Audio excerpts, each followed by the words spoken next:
As much as we are individuals and we love to see ourselves win, life, unfortunately, is about people. And investing into other people usually reaps great rewards for yourself. The more valuable you are to the world, the more the world gives you. But certain people have an idea that they are the most valuable thing, like since sliced bread. It's all about them, everything must serve them, and if it doesn't serve them, they don't want anything to do with it. Nobody is more self-aggrandizing than Tia Mowry. This is her position, not only with her ex-husband Cory Hardrick, but even her own family. We all know Tia Mowry from the legendary show Sister Sister, with her and her twin sister Tamara. But just because they look the same doesn't mean they actually like each other. And we can tell from how the holiday season was spent. Tamara Mowry spent her holiday season with her husband, while Tia Mowry, who's recently divorced, spent her holiday season in Nashville, Tennessee with her brother Tavier Dante Mowry. And Tia's been quite busy herself.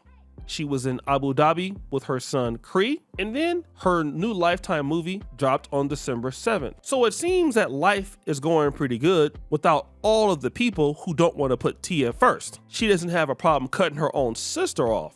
And even when she divorced Cory Hardrick, her sister couldn't get a hold of her. Tia is living her life right now, and Tia is doing Tia. Tia's returning to reality TV. I know. I didn't know until I found out with the rest of the world. Any chance we'll see you on there? She didn't ask me. Tamara tried to keep it as cool as she could. She said it point blank. Tia is doing her. And oh, she has a new reality show? Well, am I gonna be in it? She didn't even tell me. That's crazy. You have a new reality show. You haven't even told your sister, so probably when you were getting divorced from Cory Hardrick, she probably didn't know at all about that either. And then another thing, Tia tried to really spin it as if Cory Hardrick was keeping her locked down or in bondage. I feel that right now, yes, I am vulnerable in my life, but it's the first time where I am actually realizing that I have a choice. I have a choice. I have a choice to speak my mind. I have a choice to be me. I have a choice to be happy. Oh my God, I'm getting emotional. And many people are starting not to believe that this is actually true. Even when Tia Mowry divorced Cory Hardrick, people were trying to warn her about that mistake. Maury give Cory Hardrick back to the streets. I'm like, girl, did you really give him back to the streets? Y'all couldn't take maybe 3 to 4 years apart, 5 years to kind of separate and come back to each other? Because the streets, they're going to welcome him with open arms. And what I'm seeing is that he's a good-looking man. You know, he's working. He seems like a good man because since their divorce, I have not heard him say anything bad about her. She's thrown like a little shade here and there from her social media from my point of view, because you can tell that they both hurt and that they loved each other. But hey, she felt like the relationship no longer served her, so that's what it is. But I'm like, girl, I hope it wasn't a rushed decision and you're not gonna feel bad from a couple of years when he's like completely over you and have like someone you know, to rock with. And that last clip summed it up at the end. Tia Mowry left Cory Hardrick because it didn't serve her well. Now, you would think that Tia Mowry being divorced of 2 years and having trouble in the dating market, having a false sense of security and getting a dose of reality, you would think that she would have changed her ways. But no, delusional people never learn from their mistakes. And now Tia Mowry wants to influence Black women to do the same. I just have love for everybody, but Black women, can I kiki with you real quick? I wish everything over you. I wish love over you. I wish loyalty. I wish money, the bag. I wish you, everything on this earth should be in the palm of your hand at all times. So if you can hear what Tia Mowry saying, I wish everything over you. I wish love. I wish loyalty. I wish the bag. I wish the bag. I wish the bag. That you get all of these things. And this is to dear Black women and Black women only.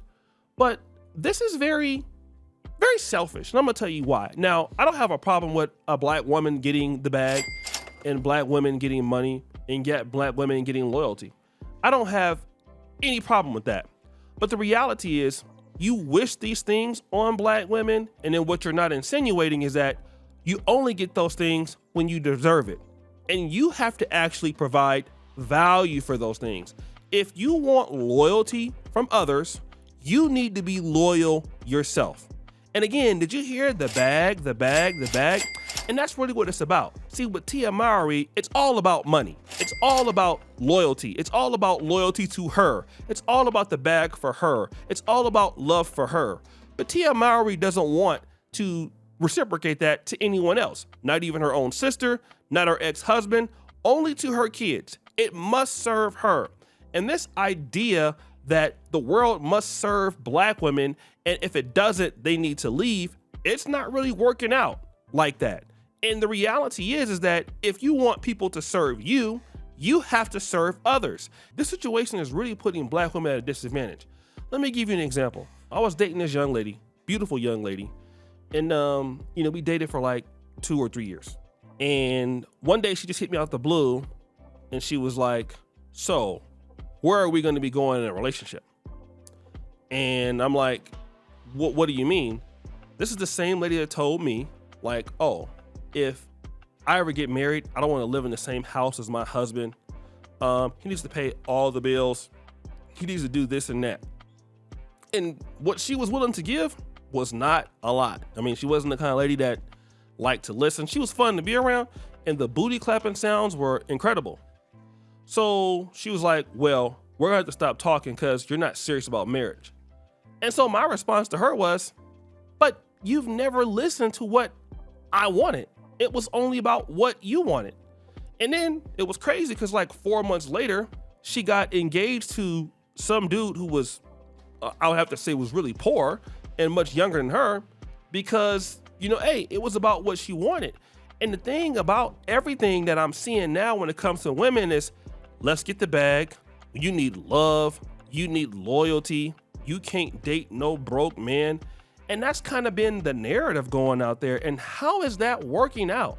Like even Cynthia G, she was saying something very similar. Men are needy. Men are codependent. Men cannot survive without a woman. Even in that very Bible, it says that because the man is so ineffective on his own, because he's so naturally codependent, because he's just naturally ineffective, he needs a woman to therefore come and help him. Remember, this is what they told you about religion. They told you that the man was the leader. God made the man the leader, but he was so codependent and so ineffective on his own that he had to create something to help him, but that's still your leader. Don't date a broke man. You need to have this, or you need to work hard to give whatever you're trying to give for a man to be out there so a man that has money will want to deal with you. No man owes you anything because you're a woman or because you need loyalty or you deserve love. No, you have to be those things you're wanting to see. And Tia Mowry clearly is not those things that she wants to see. You're not that. You expect those things from the world, but you don't give that to the world. If it's not about you, it doesn't serve you, you're done. But you expect somebody else to serve you because you feel like you're better. And the reality is you're not better, honey. You're getting older and older every day, like every other woman and every other person on the planet Earth. And you have to prove yourself for the kind of people that you want to be around, or else you go away. Point blank, period. So guys, what do you think? It's your boy, O'Shea Duke Jackson, back at it again with another episode of The Celebrity Junk. I appreciate you for all that you do. Subscribe, hit the bell.